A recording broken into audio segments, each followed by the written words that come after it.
Okay, Assalamualaikum warahmatullahi wabarakatuh and good morning. So today we go continuous for our lecture for BSR514. It's about the working with a drawing sheet. What is a drawing sheet? Is about the uh, part of the ataupun kita kata part of the project view, which you place building more view such as plan, elevation, section, 3D view, schedule and legend. So this is a part of that about the drawing sheet. Okay, dia punya bahagian-bahagian je lah yang wajib perlu ada. So drawing sheet view are list under the sheet in the project browser. Okay, and then view of the drawing sheet instance of the view of the project browsers. Okay, when you modify the view on the drawing sheet, the change will automatically applied to the original view. So you can see the drawing sheet ni dekat sebelah kiri tu lah, sebelah kiri when you open the Revit, right? Okay, so viewport and drawing sheet. Okay, what is that? Is a viewport is a rectangular boundaries around a view placed on the drawing sheet.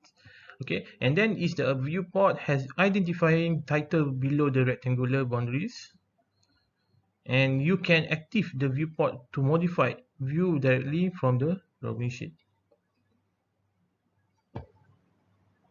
Okay, when we looking for the picture below, this is a drawing sheet with a plan view viewport selected. Yang ini dia punya salah satu contohnya lah. Alright.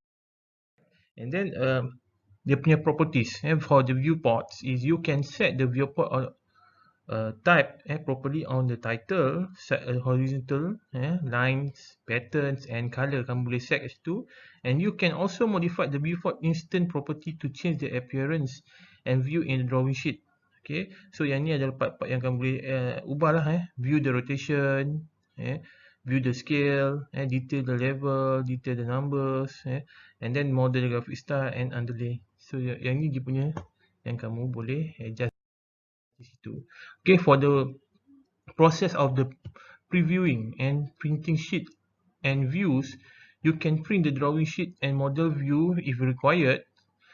For the printing a sheet of view, you need to select the printer and create this print setup.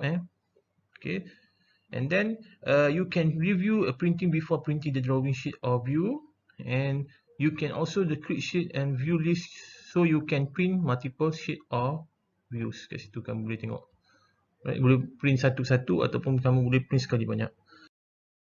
Okay, and then the guideline working with drawing sheet is how dia punya guideline is to create the carefully. First, create the carefully name several copies and view of different design and documentation purpose, and then create the viewport types that you do not display the title or extension line or use the custom line, and then create the sheet views without the title block by deleting the title block after the creating the sheet, and then creating the drawing sheet in the company project template and place the view drawing sheet at the early stage in the program. Maksudnya kamu boleh create dulu template, company template ataupun title block yang kamu dah siapkan, lepas tu baru kamu masukkan dalam tu pun boleh, right? And then save the multi-page print setup as a part of the project template. Okay, so we go to for the next topic, subtopic for the title block. And then title block is a template for the drawing sheet lah. Ni title block contoh. Okay, so you can load the standard title block into the project or the create custom title block. Sama ada kamu nak pakai template yang dah ada ataupun you can create your own title block sendiri pun boleh. Okay, so you can import JPEG and BMP image in the title block, and you can also import existing drawing format from the other software package by exporting the title block page in the XX and drawing format, and then import to title block page to Revit. Maksudnya kalau kamu daripada AutoCAD pun kamu boleh ambil, tapi kamu kena tukar dulu dia punya format daripada DXX ataupun drawing format, and you can save the title block as a family file and RFA extension lah. Maksudnya kamu simpan dia dalam bentuk RFA extension. Okay, element of title block. Apa yang perlu, elemen yang perlu ada is you can use the following tool and family editor to create the different element of the title blocks tu sendiri. Okay, so sepertinya family types, to allow your specified and the next predefined properties within a family in the family title, a type of the dialog box, and then dimension dia, and then line, okay, line for the border around the title block, reference line, create the parameter of the family skeleton, fill the regions, symbol, place the 2D annotation drawing symbol such as a not error into a title block, and then text and label. Mana-mana yang kamu rasa penting. Okay, another guideline for the creating and updating the title block. First, you should create the title block for the each size of the paper that your company use for the plotting document. So, kamu set lah berapa nak A3 ke, A0 ke, A1 ke, kena set dulu. And then you can create the title block style that usually representing each phase of the design development process and which between each style as the project develop, and then you can load the title block that is not included in the default project template by using the load family option. Another is you can place the title block or sheet by the dragging into the project browser. And lastly, you can create the custom label if you know how to set up and use the share parameters. Okay, so kita go through lagi for the managing revision. Apa managing this is about the revision tracking lah, macam mana kamu nak masukkan detail tu. Okay, revision tracking is a process of tracking every change made to the building project after you present the design of sheet. Maksudnya ada perubahan di situ. And then you create the revision and set their properties to sheet issues revision dialog box that you can access from the setting menu. Okay, maksudnya yang ini untuk kamu dah bekerja lah, tapi dalam untuk biasa-biasa ni tiada lah. Okay, yang ni maksudnya bila plan kamu disubmit kepada majlis, and then ada revision kat situ, perlu ditukar mana, part yang mana yang perlu ditukar tu. Dekat macam ni contoh, yang apa yang dia buat macam ni, cloud ni, itu adalah revision yang maksudnya ada perubahan kat situ. Sebelum ni design dia lain. So kat sini, revision ni kamu kena beritahu lah. Apa revision yang telah dibuat. For example, change apa, tile ke, macam ni, tebal dinding ke, mungkin dia akan ditukar. Di sini kamu ada bagi note sikit di situ. Alright. Okay, so the revision cloud and text is macam nak buat dia. A revision cloud are member of the annotation family that graphically indicate change to the construction document. Saya cakap tadi, ada perubahan. Perubahan dari segi structure tu sendiri. Ada perubahan lah. Daripada selepas first revision, ada perubahan, and then ni second revision. Dan ni akan ada banyak revision kat sini. Mungkin kalau benda dia berubah tak sesuai lagi, dia akan ada revision 2, revision 3, revision 4, sampai tiada perubahan lagi. Okay, setiap kali perubahan tu mesti ada perubahan, ada ni lah, ada tagging di situ. And then you can sketch revision cloud in the 3D view lah. And then review the cloud has certain read only properties. You can also set additional properties as a revision, comment siapa, mark dia for each revision cloud. Setiap kali ada perubahan revision perlu masukkan dia punya detail tu. And then you take the revision cloud to provide the graphic identification about the cloud and the row of revision table and schedule. Okay, so the process of the creating the linking DWF file. DWF files are useful because they are small in the size and can be easily transferred over the internet. Using this format, okay, you can send the file to reception and format which the reception can read and mark up but not edit the file. Maksudnya kamu boleh send file ni kepada klien, tapi klien tu boleh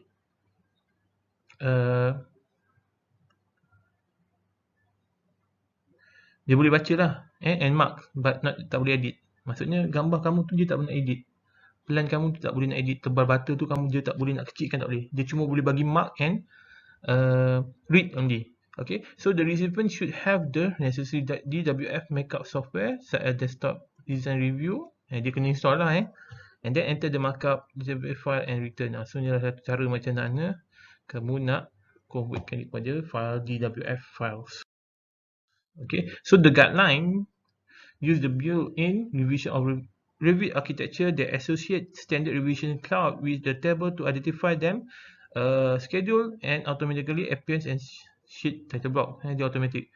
Okay, and then use the supply revision schedule component, and after their appearance to suit your organization standard when the creating custom and company title block. Okay, and then in the project with a many revision, print and save version of your sheet file, and revision are issued, and then turn off the visibility of the issue revision, and then export 2D and 3D WF file regularly irrespective and whether you and other collaborator cycle makeup and electronic. Okay, so kita go through lagi for subtopic about rendering. Ni salah satu subjek yang best lah at the end of your project kamu kena create satu 3D ataupun perspective view lah. Untuk macam perspective view tu kamu nak kasihkan kamu punya gambar 2D tu kepada lebih realistik dengan memasukkan gambar color ke ataupun effects supaya dia nampak lebih real. Okay, so itu dikatakan rendering. Okay, so the rendering is the process to generate a real life image to building model. Seperti gambar di bawah ni, dia nampak lebih real. Okay, and then rendering help you can realistic create the realistic image by adding effects such as artificial, natural lighting, skies with the cloud, plants and people of the rendering image, and you can create low resolution or high resolution rendering as required. Kalau low resolution, okay, maksudnya dia punya proses dia cepat lah. So high resolution tu dia punya gambar dia lebih detail dan tak pecah, tapi dia memakan masa sikit untuk rendering. Dia take time. Sometimes dia take time lah. Mungkin kalau untuk Revit ni dia tak lama lah juga. Kalau saya menggunakan 3D Max dulu, kalau untuk yang pakai high resolution, dia take time. Satu rendering features tu dia take time sampai 3 hari. So baru dia boleh siap. Itu kalau yang high resolution, tapi dia punya effect dia memang nampak betul-betul real. Tak nampak macam 3D, tak nampak macam gambar-gambar kartun. Dia still nampak betul real bangunan kamu. Itu beza antara low resolution dengan high resolution. Low resolution tu mungkin kamu akan nampak sikit lah gambar pecah, ataupun kamu nampak macam gambar kartun lagi sikit. Seperti gambar macam bawah ni, dia masih nampak macam gambar kartun sikit. Kalau nak real tu dia pakai high resolution. Okay, so lighting pun mainkan peranan. Okay, so lighting show the physical feature of building design and help convey the design intent. The following table describe a type of lighting. Okay, so dia ada default light of the headlight, exterior lampu di luar seperti lampu lampu jalan, interior light apa macam mana, ada downlight, ada yang macam mana, focus light, ada yang biasa fluorescent light ataupun aesthetic light. Ada banyak kat situ, kamu boleh tengok. Okay, kamu boleh pilih sebab untuk nak rendering ni kita banyak mainkan lighting kalau untuk yang interior. Supaya kalau kamu nak fokus kepada apa? Nak fokuskan kepada warna cat dinding kamu punya reflect daripada lantai, kena ada lighting di atas. Kalau kamu letak gambar ataupun perabot, di atas perabot kamu perlu ada satu lighting supaya bila kamu rendering dia seakan-akan dia jelas sikit dia punya gambar tu. Alright. So the rendering setting, macam nak rendering setting, you can specify the quality, output, lighting, background, image and display setting for rendering using rendering dialog box seperti ni. So ada box bagi box rendering. Okay, so kamu boleh quality tu kamu boleh tengok kat sini, draft boleh ubah lagi banyak. And then resolution dia screen ataupun printer lah. Kalau printer ni dia akan pergi ke printer punya area. And then lighting kamu ni exterior sun only. Tapi sebelum tu kamu kena letak lighting dulu. Letak lighting dekat kamu punya objek. And then barulah kamu boleh select kat sini scheme dia. Baru dia ada nampak effect dia. Okay, so the next is the rendering dialog box contain various control of rendering 3D views. This provide the customized value that help you generate high quality rendering image easily without having the in-depth understanding of the rendering process. So the guideline for the creating the rendering, use the region option to test material lighting and exposure setting when you first set up the render view, and then use the draft setting for the first view. rendering of the 3D view, and then adjust the final position orientation of rendering components such as cloud, material, human, landscaping and entourage before you start the rendering. Maksudnya kamu masukkan dulu gambar-gambar ataupun komponen-komponen yang ada, masukkan gambar kereta, gambar orang ataupun perabot-perabot dulu, and then baru kamu rendering. Kalau kamu tak masukkan itu, kalau kamu rendering tak nampak je, kamu cuma just nampak the facade of the building. And then kalau kamu nak interior, nak masuk dalam, kamu terpaksa hiddenkan dulu je punya wall yang external, supaya kamu boleh nampak dalam macam mana. Kalau view dari atas macam mana, view dari tepi, kamu boleh hiddenkan dulu dia punya wall tu, and then baru kamu boleh buat rendering untuk tunjukkan dia punya interior punya dalam. Okay, so kita go through for the another topic about the using walkthrough. Apa yang dikatakan using walkthrough ni, kita merakam pergerakan orang, seakan-akan kalau kamu design rumah kamu tu, kamu design daripada orang tu datang daripada tempat parking masuk ke dalam rumah kamu, dia pergi ke dapur, dia pergi ke kitchen. Benda ni more kepada marketing lah. Seakan-akan view bangunan kamu tu, seakan-akan kamu sendiri yang masuk dalam rumah tu, berjalan. So itu yang using the walkthrough. Okay, apa yang kata walkthrough? The walkthrough is a collection camera view and frame placed in the sequence. Kamu set dulu pergerakan kamera kamu, and then nak pergi ke mana. Nak masuk ke macam ni. Kalau kamu take picture ni, dia daripada luar, dia jalan, dia set kamera dia kat sini.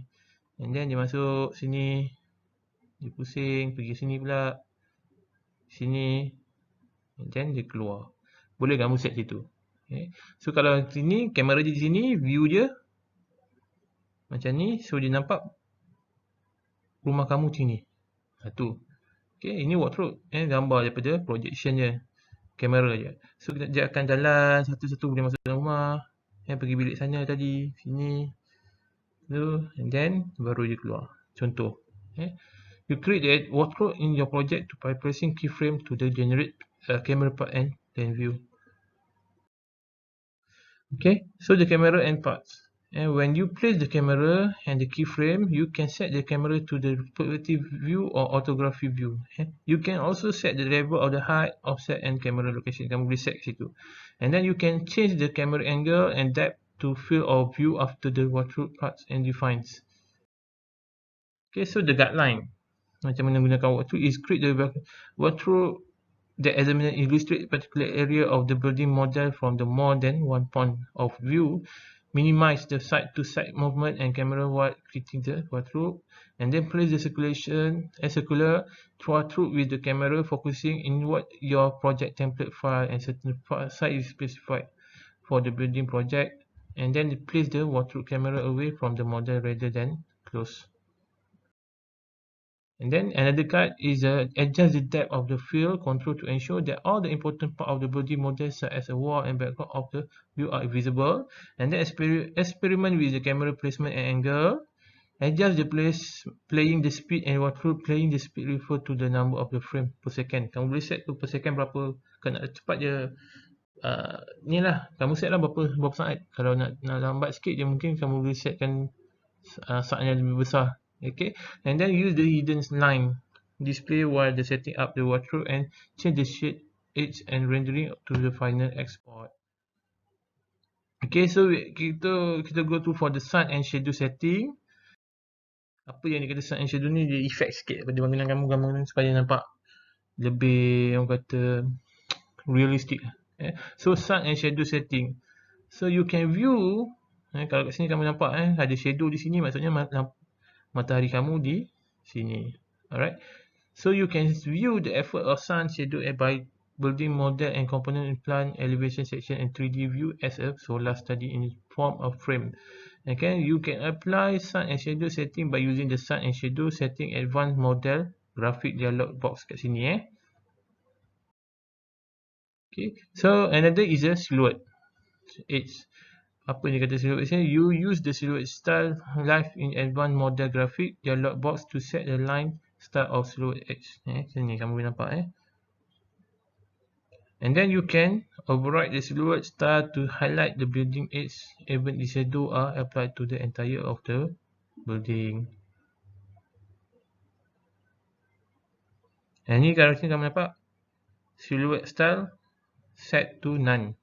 Okay. Kalau dia silhouette style set to white line, macam ni nampak gambar dia, line dia lebih terang. Dan lebih nampak lebih 3D lah berbanding kalau kamu none kan. Okay, so the shadow settings dialog box dia ada still, dia ada single day and multi day lah. Apa still tu specify the effect of the sun, shadow of the building model for the particular date, time and place. You can also specify the effect of the sun shadow for a particular azimuth and attitude of the sun. Ni kamu set lah situ. And then specify single day ni is a specified effect of the sun shadow and building model for one complete day between the specified time interval. Yang ni daripada pagi sampai petang lah kamu set. And then multi day is specified effect of the sun and shadow on the building model between the specified date and time interval. Guideline. To create the multiple sun and shadow setting that you show shadow at the equinox and solstice day or morning, noon and late afternoon. Ini yang set dia. Kamu boleh nak set pagi, petang atau ni. Yang base daripada kamu punya arrangement awal-awal dulu. Kamu setkan apa dia punya sun orientation dia dulu. And then avoid the using the late afternoon, early morning time of day for representation because the sun casts long and dramatical shadow at this time. And then create an in-place family to represent trees for the shadow study because the vivid architecture of landscaping object and planting do not cast the shadow.